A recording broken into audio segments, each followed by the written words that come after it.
Hello friends, आप सब कैसे हो? आशा करती हूँ आप सब अच्छे हो, मस्त हो, लाइफ को अच्छे से एंजॉय कर रहे हो। आज की हमारी स्टोरी है सुपर लेडी अनिका की।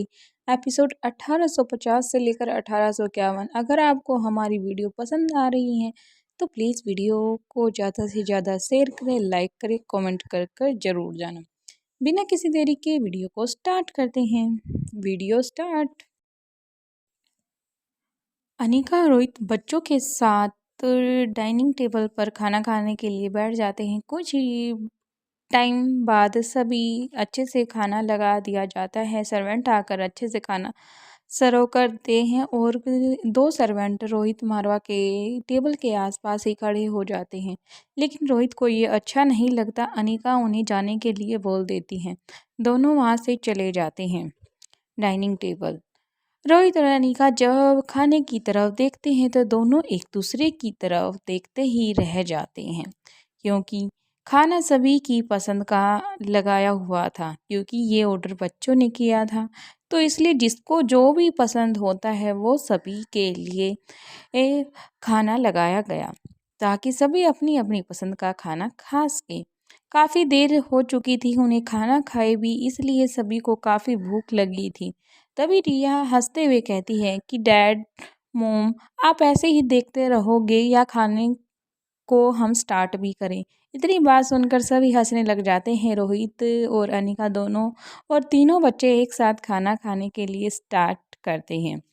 कुछ टाइम बाद उनका खाना फिनिश हो चुका था। अनिका ने रोहित के से कहा, रोहित, मैं 1 मिनट के लिए वॉशरूम जाकर आती हूँ। रोहित ने कहा, ओके अनिका। अनिका वहाँ से चली जाती है वो वॉशरूम के लिए। कुछ ही दूर चली चली थी तभी उसके फ़ोन पर एक रिंग बजती है। अनिका फ़ोन को उठाने वाली थी, लेकिन जब तक फ़ोन पॉकेट से निकाला तो फ़ोन कट चुका था। अनिका ने थोड़ा सा फ़ोन ही निकाला पाई थी, लेकिन वापस अंदर रख लिया। फिर कुछ कदम चली थी, फिर दोबारा कॉल आई। अनिका ने अब की बार जल्दी से फ़ोन निकालती है और फ़ोन को उठाती है और कहती है, हेलो। दूसरी तरफ से सन्नाटा आता है। अनिका दोबारा फिर हेलो करती है तो दूसरी तरफ से एक घबराई हुई आवाज़, वह एक आदमी की थी। मुझे पता है कि गुलेरिया हाउस में जो आकाश है वो नकली आकाश है। बस मैं आपको ये आगाह करना चाहता हूँ कि उसकी जान खतरे में है। अभी ज़्यादा कुछ नहीं बता सकता क्योंकि मेरी जान भी खतरे में है। अनिका का दिल जोर से धड़कने लग जाता है। अनिका, तुम कौन हो? अरे सुनो, उसने एक कठोर लहजे से कहा कि मुझे बताओ कि तुम कौन हो। फ़ोन को बिल्कुल भी मत रखना। तभी दूसरी तरफ से आवाज़ आती है, मेरा नाम पता करके क्या करोगी? आपको जो मैंने बताना था वो आपको पता चल गया, जो वो ज़रूरी था। इतना कहकर दूसरी तरफ से सन्नाटा छा जाता है। अनिका फिर कहती है कि क्या मतलब है? दूसरी ओर से आवाज़ आई, उसकी जान खतरे में है। ये सुनकर अनिका की सांस अटक जाती है। किससे और कौन? दूसरी तरफ से अब सन्नाटा बिल्कुल छा जाता है, क्योंकि दूसरी तरफ की कॉल कट चुकी थी। अनिका बार बार हेलो हेलो कर रही थी, लेकिन अनिका जब फ़ोन को चेक करती है तो फ़ोन कट चुका था। अनिका जल्दी से वॉशरूम से बाहर आती है और अपने कदम बच्चों की तरफ बढ़ा देती है। वह चलते हुए बस ये सोच रही थी कि उसे कैसे पता चला कि वह नकली आकाश है और उसकी जान को किससे खतरा है। अगर पता है तो वो हमारी मदद क्यों कर रहा है और उसकी जान को किससे खतरा है। अनिका के सारे सवालों से बिल्कुल घिर चुकी थी, पर उसे अभी कुछ भी समझ नहीं आ रहा था कि वह क्या करे। और सोच रही थी कि वो कौन है अनजान नंबर जिसने मेरे पास फ़ोन किया। वो हमारा शुभ चिंतक है या फिर दुश्मन है, इसके बारे में भी नहीं कुछ कहा जा सकता। लेकिन जो भी है वो हमारे पास का ही हो सकता है, क्योंकि वो मुझे और मेरे भाई आकाश को करीब से जानता है। लेकिन वो ज़्यादा ही करीब से जानता है, इसका मतलब वो बहुत ही हमारी फैमिली से अटैच होगा। अपनी कसम में अनिका काफ़ी उलझ चुकी थी और कब वो बच्चों के पास आकर खड़ी हो जाती है खुद अनिका को भी नहीं पता चलता।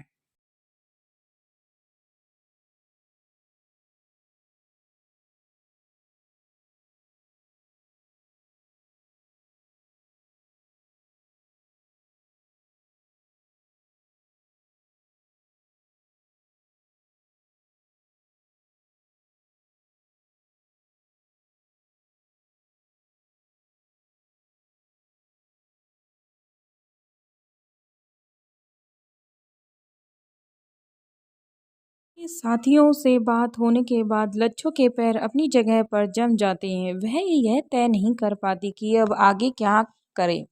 एक और माँ साहब का वर्तमान आदेश था तो दूसरी तरफ वह आदेश था जिस पर पूरा करने के लिए न वह घर से बाहर निकली थी, उसे सफल पूर्वक अंजाम देने के लिए। माँ साहब की बात को काटना आसान नहीं था। अगर दूसरे शब्दों में कहा जाए तो लच्छो के अलावा ऐसा कोई नहीं था जो माँ साहब के आदेश को टालने अथवा देर करने के लिए बारे में सोच भी नहीं सकता था। लच्छो अच्छी तरह जानती थी कि आदेश का ना मानना का क्या परिणाम हो सकता है, लेकिन दूसरी तरफ उसके दिमाग में मिशन कंप्लीट करने का भी भूत सवार था। इसकी बड़ी वजह थी कि पिछले काफ़ी समय से दमयंती देवी अपने किसी भी मिशन में सफल नहीं हो पा रही थी। एक एक के बाद एक कई झटके वो खा चुकी थी।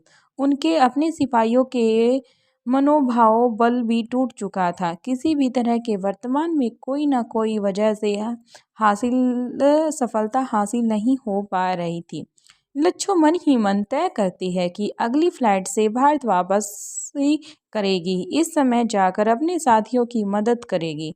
लेकिन जैसे ही वह निश्चय करके बोर्डिंग के लिए आगे बढ़ती है तो उसके दिमाग में एक उसके मैसेज गुजरने लगता है। इस मिशन के अपने साथियों के हवाले करके वह तुरंत भारत लौट। अब लच्छो का इस बात का एहसास होता है कि संभव है वह मेरी ज़रूरत यहाँ से भी ज़्यादा हो सकती है।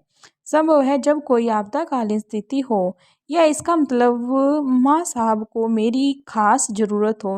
मेरे लिए माँ साहब से बढ़कर कुछ नहीं है, इसलिए मुझे ये मिशन को कॉम्प्रोमाइज़ करके इसे बीच में ही छोड़ के माँ साहब के पास जाना होगा। ऐसा तय करने के बाद वह बोट के लिए आगे बढ़ जाती है। पहले कौटिल्य कुछ पलों तक समूह की देखता रहता है, फिर समूह पीछे की तरफ अपने कदम बढ़ा देता है और अपनी जगह से खड़ा होता है और उतरे हुए चेहरे का जवाब देते हुए सिर्फ एक गलती थी जो अनजाने में मुझसे हुई थी। मैंने किसी से कुछ नहीं छीनने की कोशिश की, मैं सिर्फ अपनी गलती को पश्चाताप करने की कोशिश ही की। आगे की तरफ आता है और किसी चीज़ को सीखने की क्षमता हमें जन्म से प्राप्त नहीं होती, लेकिन उस क्षमता को प्रयोग हम अनुभव को सिखाते हैं। ये अनुभव उम्र के साथ साथ जिंदगी के अलग अलग पड़ाव को गुजरने के बाद आते हैं। मेरी गलती उसे कम उम्र और कम अनुभव के परिणाम पर ही हुई थी। मैंने जानबूझकर कुछ नहीं किया, यहाँ तक कि मुझे कभी ख्याल नहीं आया था कि कोई मेरी क्षमता का मुझसे मूर्ख बनाकर दुरुपयोग करा रहा है। ये सारी बातें कौटिल्य समूह को बताए जा रहा था। इतना कहकर वह दूसरी तरफ घूमकर खड़े होते हुए अपनी चेहरा दूसरी तरफ कर लेता है। फिर मानो खुद को ही समझाते हुए आगे कहता है, जो हो गया वो हो गया, मैं उसे ठीक नहीं कर सकता, लेकिन सब कुछ खराब कर देने के बाद बचा यह है कि मैं अब अपनी पूरी कोशिश कर रहा हूँ कि मैं कोई भी गलत ना तो काम करूँ और नहीं मैं होने दे सकता। फिर अपने दोनों हाथ अपनी जेब में डालते हुए अपने सिर और कंधों को कुछ ऊंचा करते हुए आगे बढ़ता है। और हर इंसान सिर्फ इतना ही कर सकता है। इतना कहकर कौटिल्य एक पल के लिए चुप हो जाता है। सम्मुख समान चेहरे से लगातार कौटिल्य की ओर देखे जा रहा था। कुछ देर के बाद कौटिल्य फिर कहना स्टार्ट करता है, अब मुझे जाना चाहिए। इतना कहने के बाद चलते चलते कुछ आखिरी शब्द कहता है, मेरी गलती के लिए मुझे चाहे पूरी दुनिया माफ़ कर दे, लेकिन जब तक भूमि मुझे माफ़ नहीं करेगी तब तक मेरा पश्चाताप पूरा नहीं होगा। लेकिन एक बार उसके माफ़ कर देने के बाद मुझे कोई फ़र्क नहीं पड़ता कि कोई मेरे बारे में क्या सोच रहा है। फिर चलते चलते अपने कदमों को रोकते हुए सम्मुख की आंखों में आंखें डालकर देखते हुए आगे कहता है, तुम क्या सोच रहे हो? तुम्हारी सोच की सीमा क्या है? मैं क्या करता हूँ वह मेरी समझ की सीमा क्या है? इतना कहकर वह जैसे ही आगे बढ़ने लगता है वैसे ही समूह कौटिल्य के सामने की ओर उसके गले लग जाता है और गले लगते हुए कहता है, I am proud of you. अब तुम माफ़ी नहीं सलूट के डिजर्व करते हो। कब से तुमसे अकेले मिलकर तुम्हारा धन्यवाद करना चाहता था। तुमने एक परिवार को उसका सब कुछ खोने के बाद भी वापस लौटा दिया है। ऐसा कहकर समूह एक कदम पीछे होता है और कौटिल्य को सलूट देता है। फिर कहता है, भूमि नहीं जानती कि हम दोनों पहले से ही एक दूसरे को जानते हैं, इसलिए उसने एक बार भी यह नहीं कहा कि समूह उसके बेस्ट फ्रेंड का कजन है। उसने कहा कि यह बेस्ट फ्रेंड का बेस्ट फ्रेंड है। खैर जो भी हो, मुझे दोनों स्वीकार है। मैं तुम्हारे साथ सिर्फ मजाक कर रहा था। मेरी बातों को दिल पर मत लेना। मैंने सोचा कि बहुत देर हो चुकी है, क्यों ना तुम्हें छेड़ दिया जाए। तुम्हारी बातों से और तुम्हारी हर चीज़ से मैं थोड़ी सी मस्ती करने के मूड में आ गया था। सिर्फ भूमि के बारे में जानना चाहता हूँ। अब उसका तुम्हारे को लेकर क्या रिएक्शन है, ताकि मैं इस बारे में उससे बात कर सकूं। कोटिल्य जवाब देते हुए आगे कहता है, मुझे लगता है कि अब तुम वह जान चुकी होगी सम्मुख। मैं अपनी गर्दन हिलाता है और गिलास में से एक घूंट लेने के बाद सोचकर कौटिल्य से कहता है, जब मुझे अपने भाई की मौत की वजह का पता चला तो मेरे दिल में ख्याल आया कि तुम जिस दिन सामने आओगे तुम्हारी जान ले लूँगा। लेकिन तुमने अपनी भूल को सुधारने के लिए जो भी कुछ किया, कोई सामान्य व्यक्ति बिल्कुल भी नहीं कर सकता। तुम चाहते हो पूरी दुनिया के बेतबाज बादशाह हो, लेकिन तुमने अपनी इस काबिलियत का इस्तेमाल इंडियन फोर्स के हिसाब में बनने के लिए किया है, और जो दुनिया के खुले आसमान में उड़ सकता है उसे खुद को इससे पछताव करने की कोई ज़रूरत नहीं है। तुम डायरी में बांध कर हर चीज़ें करते हो। इसके चलते अब तक मेरे भाई ने भी माफ़ कर दिया होगा तुम्हें। इसके बाद एक लंबी सांस लेते हुए अपना एक हाथ सामने की तरफ कौटिल्य के कंधे पर रखते हुए एक दोस्त के अंदाज में कहता है, तुम्हें सिर्फ एक छोटी सी इंफॉर्मेशन निकालने के लिए जरिया बनाया गया था। दुश्मन का टारगेट भूमि थी, लेकिन मेरे भाई की मौत इसलिए हुई क्योंकि उसने अपने लिए उस मौत का चुनाव खुद ही किया। इसे तुम्हारी कोई गलती नहीं है। देश के लिए शहीद हो जाना हर देशभक्त का सपना होता है। मेरे भाई ने अपने लिए मौत नहीं, शहीदी को चुना। उसने अपनी जिंदगी को मरते दम तक अपनी देशभक्ति के नाम किया। अपने मन में किसी तरह का मलल मोटाव मत करना। जहाँ तक भूमि की बात है, मुझे लगता है कि वह तुम्हें कब का माफ़ कर चुकी है, बस वह इस बात को स्वीकार नहीं करना चाहती। अब कौटिल्य पूछता है, यह बात तुम इतने विश्वास के साथ कैसे कह सकते हो। समुख अपना हाथ कौटिल्य के कंधे से हटाते हुए मुस्कुरा कर कहता है, अगर सब सच मैं तुम्हें दोषी मानता तो अब तक कब का तुम्हारी जान ले चुका होता। तुमने तो खासकर मेरे भाई की मौत में उन दुश्मनों का साथ दिया था, लेकिन नहीं, मिशन पर तुम्हारे साथ लेकर अब तक देखो मैंने तुम्हारे बात की, तुम्हारी हर चीज़ में तुम्हारा साथ दिया। इसका मतलब उसे तुम बहुत ज़्यादा भरोसा करते हो, चाहे विश्वास से हो या फिर प्रेम से हो। इस पर प्रेम रूप अलग अलग हो सकते हैं। तुम्हारे प्रति उसका प्रेम भला किसी से छुप सकता है।